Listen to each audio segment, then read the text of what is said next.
तब बुझी हा कि प्रेम की बीमारी हो गई। एक लाइन हमरा बस अपने बोले के बाद रौरा आँख के देखते हुए बस एक लाइन बोलो कि मैं तेरी आँखों से छलके शराब पीता हूँ, मैं तेरी आँखों से छलके शराब पीता हूँ, गरीब हूँ मगर धन्यवाद महंगी शराब पीता हूँ, कि मैं तेरी आंखों से छलकी शराब पीता हूँ, गरीब हूँ मगर महंगी शराब पीता हूँ, औरों की पैसों पे अय्याशियां नहीं किया करते हम, मैं जब भी पीता हूँ अपनी शराब पीता हूँ। कि जवानिया भइल दारू अरे तो केहू पिए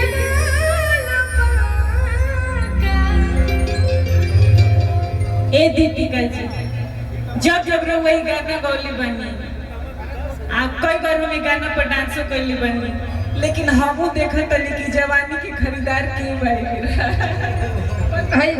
बलिया जिला में सब खरीदारे बैठल बा, जितना लोग सामने बैठल बा लोग दाम लगी समय बाटे। देखा बाबा का कहत रे का बाबा प्लॉट बिक्री हो गई, घरों में घर बन गए दुगो फले कि मस्ती मस्त बानी और देखा पी के गिर गई बड़े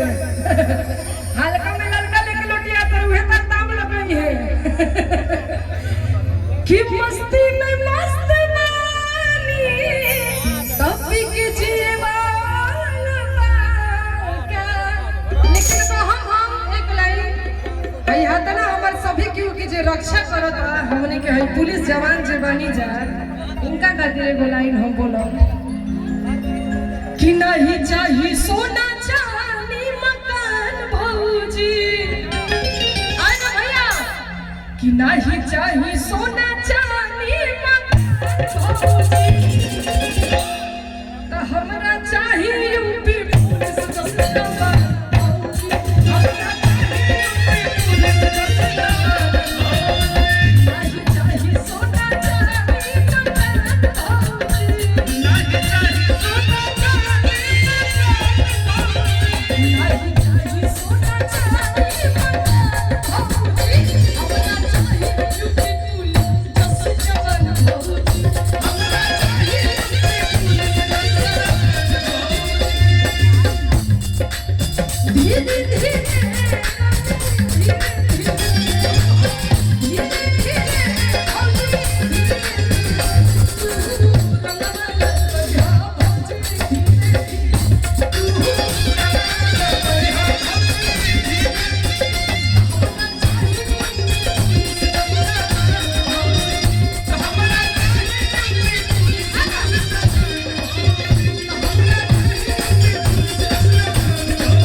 सबसे